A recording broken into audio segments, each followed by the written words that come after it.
Hi, my name is Awesome. Dave Resky, CEO of Now Speed Marketing, and welcome to this edition of Marketing in the Now, where we talk about the best ideas in digital marketing. And my guests today are Kush Malik, the CEO of SelfServe, and Alicia Mehta, the Chief Community Officer at SelfServe. Kush and Alicia, welcome to the show. Thank you, Thank David. you so much. So, as I understand it, SelfServe is an app for boutique hotels that lets guests control devices and request services without having to call the front desk. And this is a new application, a new company that you're starting, and I'm excited about hearing more about your vision for the company, how you started it, and we're going to talk a lot about go-to-market strategies for startups through this conversation. But just to get us started, Kush, could you just tell us about SelfServe and where the idea came from for this app? Definitely. Yeah, so my family is from India, and we would often go to India over the summer. But I was born here, so I'm used to the climate in New England. It's obviously much colder than it is there in India. So what ended up happening is we would stay at hotels close to my relative's place because it's a little bit cramped. And I would be up really late, 5 a.m. because of jet lag doing my work. And I would need the air conditioner running constantly, 24/7.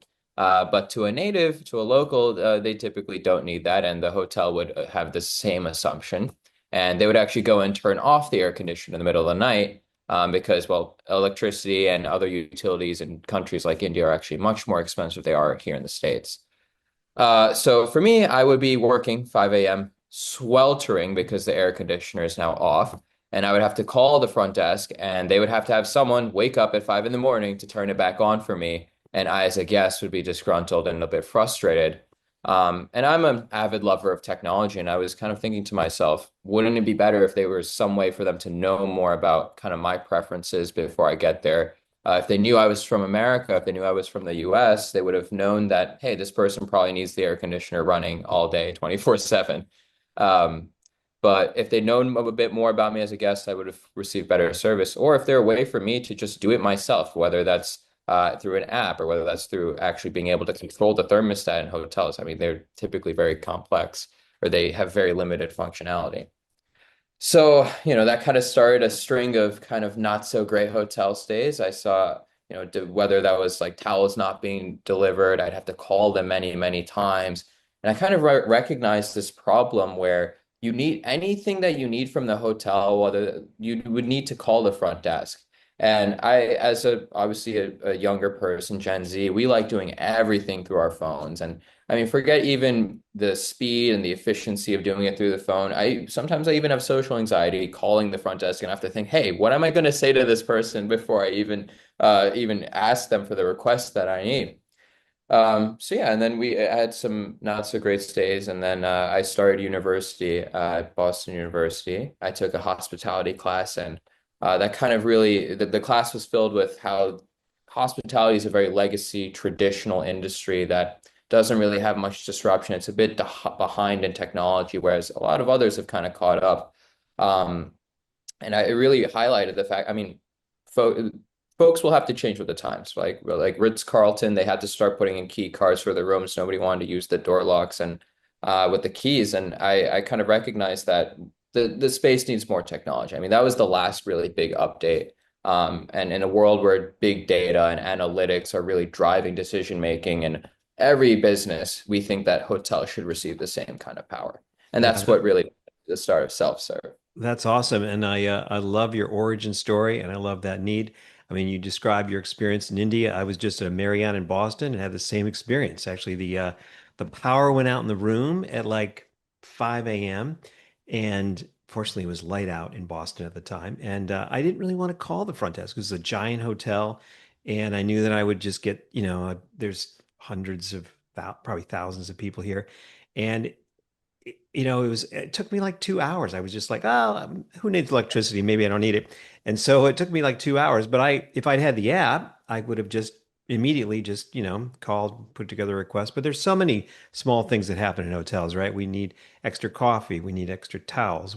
Maybe the bed wasn't made properly, or there's a little, there's a spot or a stain that needs to be picked up. So there's all these little requests that you don't want to bother somebody on the phone And so I can definitely see the need for your app. So so you had this kind of vision. Tell me about the market opportunity, because that's the next thing, right? You get a vision and then you have to say, well, what's the market for this, and how do we know there's a market, and who is this really for? And how did you Sure. kind of think through that piece of it? Yeah, Yep. I can start off and Alicia can definitely take over from there, but it really comes to that hospitality class I took. We actually had a boutique property speaker come in and it's actually the GM of the property that we're working with and we're launching our beta at. But she really recognized how boutique properties, which are small independent hotels, they can be in luxury setting and they have very specific special offerings for their guests and they offer a very authentic experience, but oftentimes that comes at the cost of scale. So they don't have as much staff. They have seasonal staff. They don't have as much of this kind of infrastructure with like technologies like, for example, Marriott, they have the Bonvoy app. So they kind of don't have that kind of scale. And that's kind of where it clicked for me. And I realized that there's a market opportunity there.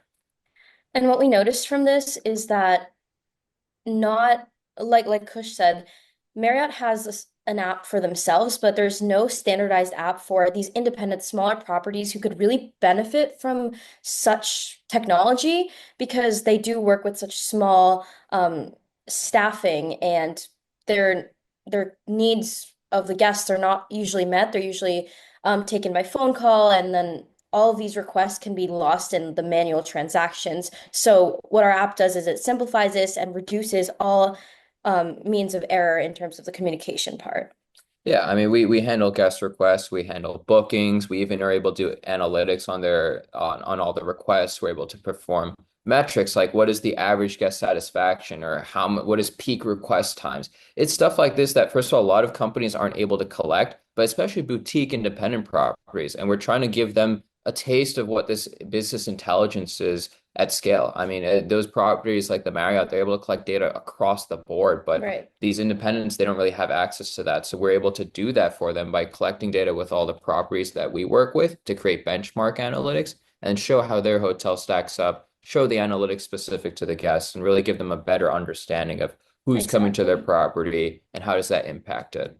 Wow. So like giving the boutique hotels some of the same technology used by the large hotels like Marriott, and Yep. then offsetting some of the competitive advantage that those large properties have with an app like that. So Yeah, Exactly. definitely. And I mean, we're actually able to go even a step further than that. I mean, the Bonvoy app contains things like CRM, loyalty information, which is obviously things that the smaller properties would also want.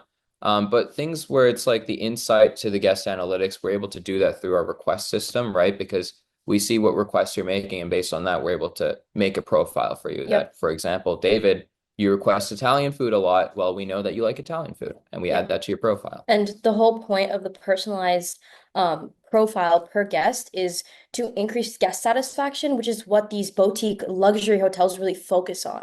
They want to sell to you the experience, not necessarily the rooms or the features. They want you to enjoy your stay. And this personalized guest profile is catering to that need and that want of the guest Yeah, in and, each and kind hotel. of going back to what you said about identifying the market opportunity, that's kind of why we based our product in focusing on customization and making it very specific to what the hotels need and gathering as much information as possible for them. Because we recognize that lack the information, but also that's what they're selling. They're selling authenticity, and that's what we're trying to support. so you've got a great idea based on clear market need. You've got a very clear target market that you're going after. Since this is a marketing podcast, I'm going to focus on the go-to-market strategy and kind of ignore like what it takes to actually build the app and make it work. I'm sure that's a whole podcast in itself. But I'm just going to assume that you've done an amazing job with this app. It's fantastic. So how do you go to market? How do you get this thing out there? What are you thinking about as you kind of take this thing to market? And what's your maybe your early strategy? Like how do you kind of get it started? And what are your thoughts about how to, you know, grow it and then scale it? We can talk about each of those independently. Maybe we'll just start with the get it to the market, get those first customers. How does that happen? So the first customers we think are the most important ones, which we're supporting through our beta program. And the way we approach this is, especially in the hospitality industry, everything is word of mouth and based on how warm our connections are and where we're getting them from. So we started by reaching out to um, a hospitality advisor through Cush's school. Her name is Dinara, and she has a good footing in this industry and connections with local hotels in Maine, in New Hampshire, and in Massachusetts. So we started by going through her connections, and we were lucky enough to speak to one at IHP and really get in touch with her. And she really liked our idea. So that's how we preliminarily started it. Yeah, so I mean, we're university students. We go to college, and I think the best thing that we can do is, as inexperienced as we are, we definitely have to levy on our network, right? Yep. And especially in an industry where, as Alicia said, word of mouth is extremely important. People actually take you more seriously if someone they trust, and I guess that comes with any industry. If anyone that you trust is recommending something, that holds a lot more gravity than us cold pitching anybody, right? So our biggest, honestly, strength is the networks that we have at university. So we have a school of hospitality at BU, and so Dinar is actually a professor there, and also even the property that we're working with. She's also the GM. She's a professor at BU as well. So we're able to work through that network, and that's kind of the start. We're offering a beta program that's pretty risk-free, right? We're not charging them anything for the beta. And we're promising them a lot of functionality, and that's what we're delivering. We want to show them that it works and it works well before they have to start paying for it. We want their staff, and their guests to experience the benefits before having to pay for them. Yeah, So make that's it kind of sound yeah, go ahead. that sounds like a brilliant strategy. It makes total sense to leverage the network since you connect to the university, you've got connections to professors, maybe alumni, and leveraging that as far as possible. And especially through the beta program, that's going to get you pretty far. So, what's the next step beyond that? So, let's just say you get through beta, you have I don't know what the right number is, 6, 8, 10 properties that are, happy, satisfied. What's the next step beyond that? Or can you see that far?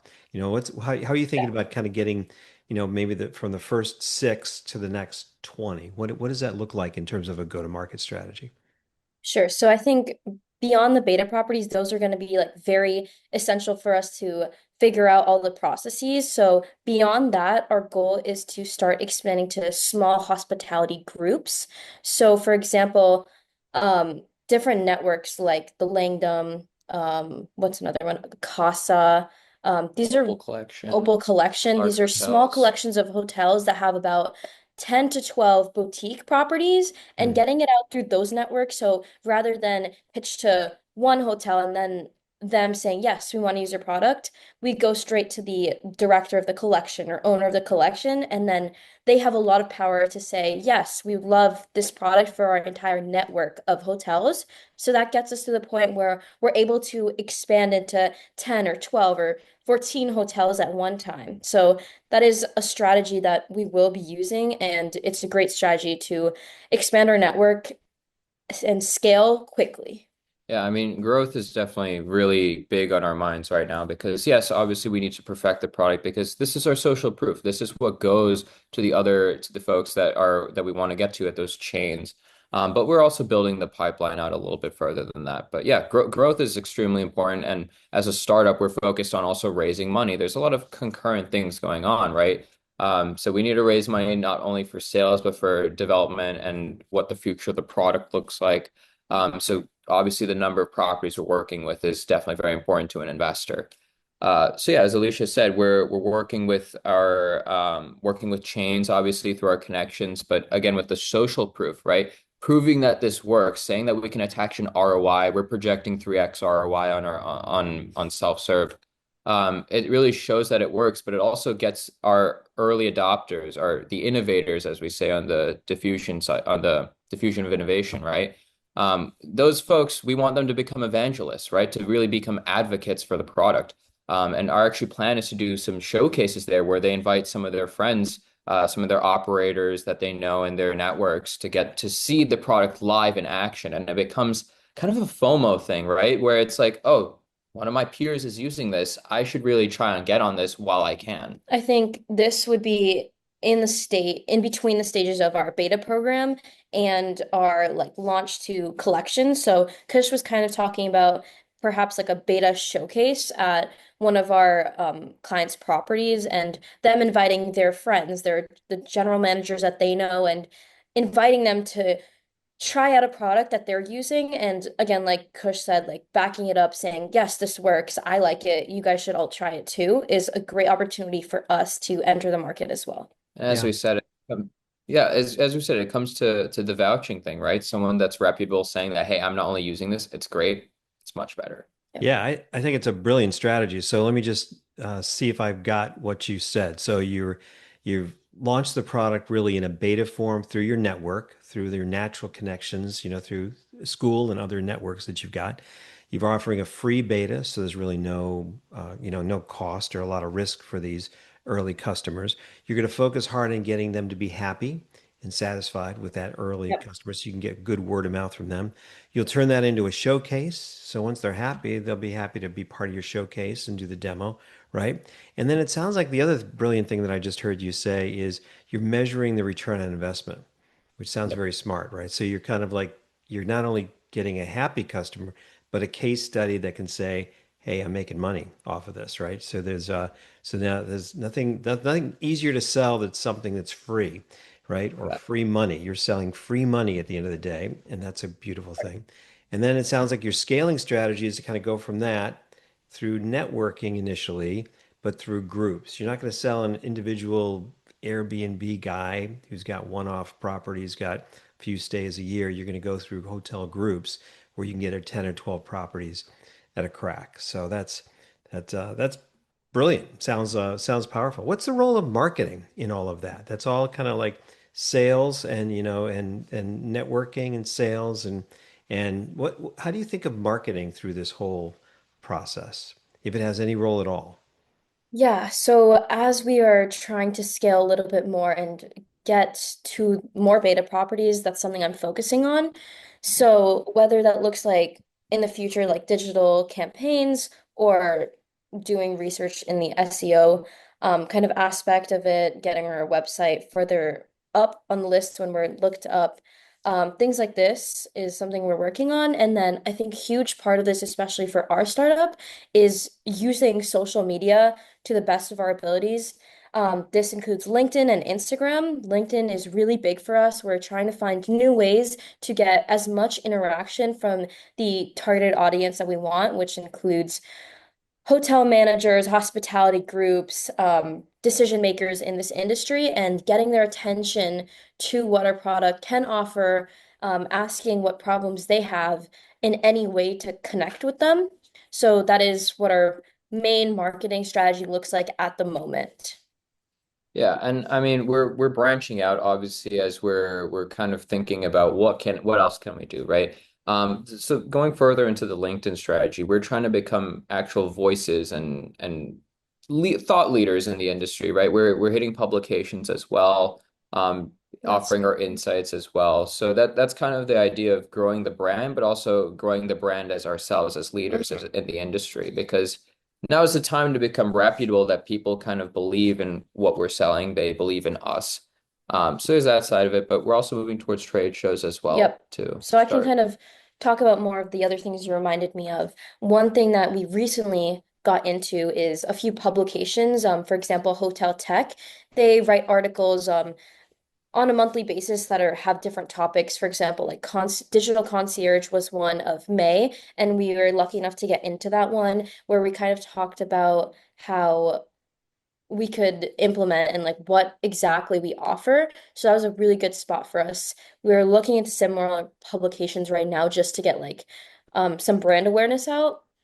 In terms of trade shows and conferences, even, we are going to high tech in the middle of June, where we're going to be networking with other PMS systems, other vendors, and trying to, again, raise more awareness of our brand with potential clients. So that's also a in-person form of marketing that we're trying that we've never tried before. Yeah, I mean, B2B presents different opportunities, For pluses sure. and minuses. I mean, I've been in the B2C space or the consumer space before, but the B2B space has a different kind of vibe to it where you need to be at the trade shows. The social media side and that side of it doesn't really matter as much. That's why we're mostly on LinkedIn, not really Instagram Yep. as much or Twitter or stuff like that, because you have to think, where are your clients? They're going to be at the trade shows. They're going to be on LinkedIn. They're going to be looking at these different articles that they're looking at for other hospitality purposes, whether Yep. that's Industry not, yeah, trends, for industry trend. I example. mean, it's not necessarily just about technology, it's about where would hotel people be. And either you have to reach them through these means or we have to go direct to them. I mean, we even call them up, we even try to go in person and speak with them. So we've been kind of going as direct as possible Sure. because I mean, nothing really beats a face-to-face interaction, but we still need to have brand awareness to build that trust. Yeah. Wow, that's a lot. So even though you're kind of going to market in these early days with networking and building those relationships one at a time through your network, it sounds like you've got plans to do website, SEO, maybe some advertising, LinkedIn, content marketing. You want to do some publications with some PR, uh, and go to Exactly. conferences and do direct sales. So Yeah, you're we're gonna, learning a you're gonna lot do in it this. all, right? Yes. Yeah. Is there, Yeah, as you think about that whole stretch, let's say, a future, let's say 6 months from now when you're out of beta, or a year from now, I don't know how long your beta is going to be, when you're actually like, hey, now we can start scaling. Of all the things that we talked about there, if you had to like say, in terms of a go-to-market strategy, you can put small or big efforts into all of those things, right? You can allocate half an hour, a quarter to publishing on LinkedIn, or you could do it every day, right? So in all those things that you mentioned, which are the top like two things you think you're going to make the biggest contribution to your go-to-market strategy in the first like year, 6 months to a year post beta? To kind of get you to the next level, because beta is your first level, finishing, getting those happy customers, and then getting those in that initial set that's paying full boat. What are the top marketing tactics you think you're going to lean into? I think we will have different opinions on this Yeah. maybe, but Love to I'm hear a it. firm, I'm a firm believer on word of mouth and social proof, Yeah. right? I think Yeah. that I mean, I lead obviously a lot of the business development side and nothing beats traction. We have it written on our board. Nothing beats traction, nothing beats results. So if we're able to say 3x ROI, we're able to say we're saving you tens of thousands of dollars per year because not only are we helping them with upsell, we're also cutting costs by reducing redundant systems. We're I think those numbers speak greater and obviously get client testimonials, right? If people are actively saying in this space, clients of ours are saying they love this thing and we have the numbers to back it up, I think that's stronger than anything. I was honestly thinking along the same track. At first, I was thinking LinkedIn because it's about expanding that network. But I think, especially in the hospitality industry, the biggest thing that we need to focus on is word of mouth because that is how people gain trust in this industry. That is how people try different things out because there is such like their legacy systems. They've been doing it for like years and years and years. Like there is stuff that is outdated and people will only move away from whatever they're using is through hearing from others that it works. So that is why we are so reliant on this system of getting traction with people that we know and having them tell other people that this works. Yeah, I mean, hospitality, just saying, I mean, they're creatures of habit. If things working, there's no need to mess it up because, I mean, the operations, if you see operations maps in hospitality, it's a spider web. It's insane. And the last thing they want to do is take It's time out of their busy day and introduce another potential yeah. complication. That's kind of where the trust side comes into it because if it's not actively like fixing an active problem that they have, where it's like a really, really big problem it's kind of like they think, oh, this is cool, but that's why we need to hop on a call and really show them that, hey, you guys are having this problem, and that's kind of where they think that, okay, yes, guests will be needing this as they're coming in. You have to look at the trends, you have to look at what other people are doing, and that's why we're building all of this Yeah. awareness, I would all this say trust. we're innovators and we're definitely looking for people who want innovation and we're trying to like force their hand as well, saying like you need innovation because they're like Kush said, creature of habits. Yeah, and I can definitely see how those properties can really leverage that innovation for a competitive advantage, and then take advantage of your app to drive a high ROI, right? So that that you can deliver on that 3x ROI. that's going to help. And I love your strategy around word of mouth and testimonials, and then maybe enabling that in your LinkedIn strategy, and Kush, as you talked about events, you're getting face to face with those early customers. Well, this has been an amazing conversation. You obviously have your act together, your plan, your tech, your customers. You're on your way. It's exciting to talk to you. I can't wait to get an update 3 years from now, 5 years from now, when you have dozens or hundreds of employees and you kind of built this large base. Very excited to talk to you. If people want to connect with you directly and learn more about you or your entrepreneurial vision or the product itself, what's the best way for them to connect with you? Yeah, I mean, we're all over LinkedIn. We are definitely Lovely. very, very active there. You can search our names, you'll see us. We also have our landing page, www.selfserve.tech, so people can find us there as well. But yeah, I mean, you can reach I out. love to connect on LinkedIn. That's like our main source of networking, and we're happy to talk to anyone. Yeah. That's Yeah, we awesome. even have a way to book times on the website as well. Awesome. Well, thank you again for taking the time for the conversation. I really appreciate it. And I wish you all the best with your business. Thank you Thank so you. much. Have a good day.